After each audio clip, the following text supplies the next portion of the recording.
Luis Garcia. Hello again, Luis. How are you, Simon? Eibar have taken on Barcelona 7 times in La Liga. They've never managed to take a point off them.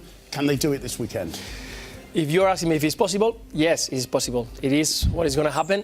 I have a lot of doubts about it. I don't see Barcelona living without a point, so we'll see what happens, but I think it's not an easy task. OK, a big 80 minutes of Liga football. Luis, is that a problem for Valverde? Will he be concerned about that? I think I will be. At the end, Barcelona is been scoring goals for the whole season, and once you arrive to this point where Athletic Madrid is getting closer, is arriving at a crucial moment during the season because Champions League is back. Barcelona has got a very difficult game on midweek, and you're going to face one of the toughest teams right now on the competition. Not because it's not confident they can win, but because Eibar right now is a very, very difficult team. They work so hard, the whole team. They get the very back and very compact, so difficult to defend and to attack them because there's no space in between them. And Eibar Stadium is so small. We talk about this situation many times, and they know that's why they are so good when they play at home. Okay, isn't there? Yeah, it's a tough competition. It's like you said, it's fantastic to have two players like this, but sometimes which one? So I got my doubts who is going to play this weekend against Eibar because, yeah, you can use them both, but you got another big game on midweek, so you have to choose very, very wisely because Iniesta cannot play well 2 other games and needs to continue playing to feel more confident. So it's a tough question to ask to Valverde. In the Champions League? No, I think it's not possible. You have to. This is the question you have to manage, but you can play with the same team in 2 different games in just 4 or 5 days. It's not possible. If you want to play against Chelsea in just 3 or 4 days, there's no chance because Eibar is going to be a very tough game. They're going to be very tough at the back, Eibar. Do you think, Luis, it's the perfect game for Barca to find again their attacking style, mentioning, of course, that lack of goals over the last 2 games? I don't think so. This is going to be the game because Eibar is going to be happy to give the ball to Barcelona and wait their chances to play in counter-attack. And for Barcelona, is those kind of games that what you want to do is to arrive there, score 1 goal, and go back home and get ready for the next game because, like I said, it's not those kind of games that you really don't want to play many often. You have to be brilliant. Definitely. They are so close because at the end, this kind of team, they got in their head to grab as soon as possible 42, 45 points that they will be happy to stay in the league for next year. But right now, when they are, I think it's 35 points, they are looking Europa League. So I'm sure that against Barcelona, they are not worried. If we win, we win. If we lose, it's something that we can count on that. We're going to get ready to get 5, 6, 7 points as soon as possible and get ready for the next one because Europa League is right there. And it's a dream that all those players want to play next season, I can tell you that. It does. Of course. He showed all the respect to Las Palmas. He said he will move if everybody wins something. And of course, he has to look for his family, his friends, and at the end of the future of his football. It's true that China right now, it looks like you go in there for something, but the league is getting stronger. I'm a little bit worried about Las Palmas because, to be honest, it's probably the best player they got, and right now they need everything if they want to get out from relegation places. And even Paco Geme, I think he mentioned something that maybe he could get the door out if it was moving. So we'll see what's going to happen. He certainly isn't happy with this, and that's really positive for Betis and for La Liga. Definitely, and he shows that he's going to plan. He's not there just to try to pay the cover and go to the next stage. I think he wants to leave a legacy in Real Betis. He wants to make something that stays for quite a while. And the first thing is bringing players. Also, he knows that it's a very long competition and he's going to need from these players. Right now, Morón is scoring 3 goals. Ruiz already in the team for quite a while, but showing to the young players that they're going to have chances. So I think it's fantastic that some of the coaches here in La Liga bring young players because the quality is there. And in Andalusia, I can tell you, one of the most successful academies are running the Andalusia's team because they got the quality, they got those things from the street that we don't see very often. Yeah, aside, because they've been doing a lot better, haven't they, since you came in? The talent, he's a player who's been out from La Liga, so he's got a different experience. When the Liga is a very difficult competition, so he brings that to be with the top players surrounded and bringing the academy of Barcelona.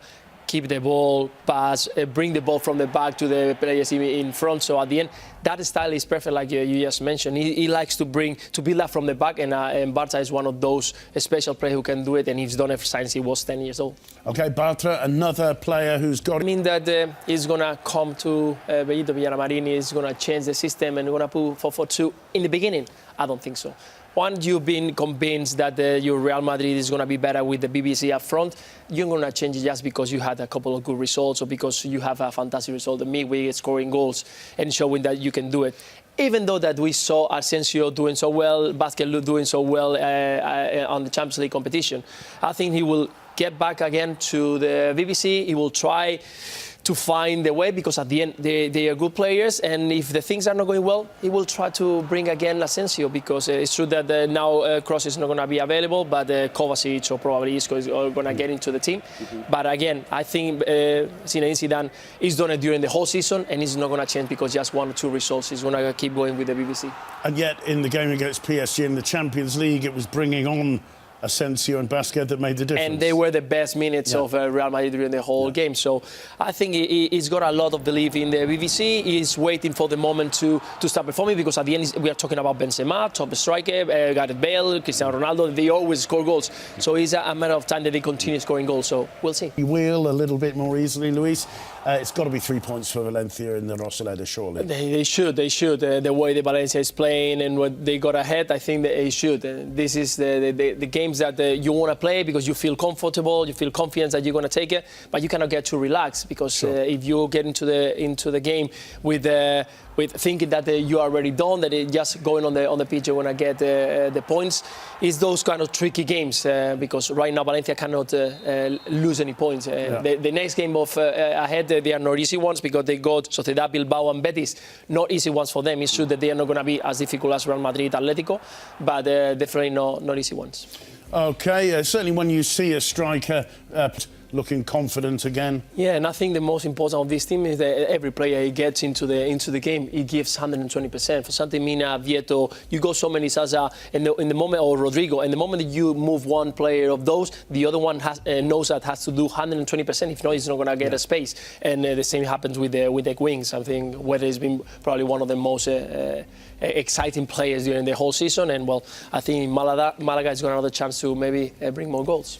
Okay. The way this Atletico Madrid has been doing for the last 4 or 5 years, and he's been working La Liga, final of Champions League, and winning and getting closer to the top of the positions. At the end, this Atletico is, I think, a brand right now. They got this way of playing. A fantastic goal from Griezmann that is in top form right now. Amazing game yesterday. He was in the Europa League, scoring goal, assisting, doing everything. I saw last week an amazing performance, not just working going forward, just defending. Is the way he gives everything every single game. So I think Diego Costa is not going to be able. We'll see until Saturday. I think they will release if he's available for Simeone.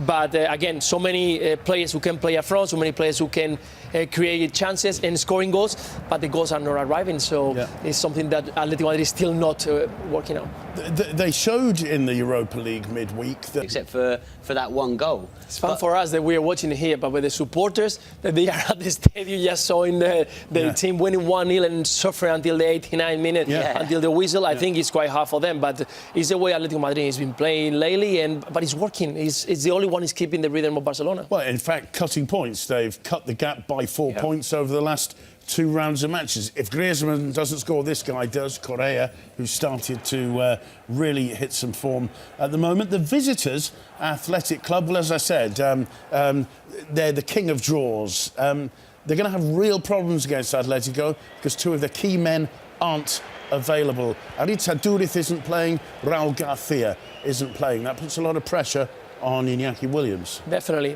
Maybe we'll see more Williams in the front, not as wide open as we normally see him, and a lot of pressure on him because, to be honest, not having Aduriz is too much for Bilbao. He's the top scorer. He scored 2 goals in the Europa League as well, and well, it's going to be a very, very vital player to don't be up front because everything he does, he can score goals, but also he holds the ball for Atletico Bilbao players to free their depth a little bit. So a player who Atletico is gonna miss. Some of their defending was. Yeah, the problem it wasn't just that they received so many goals. It's the lack of the intensity that they didn't have during the game.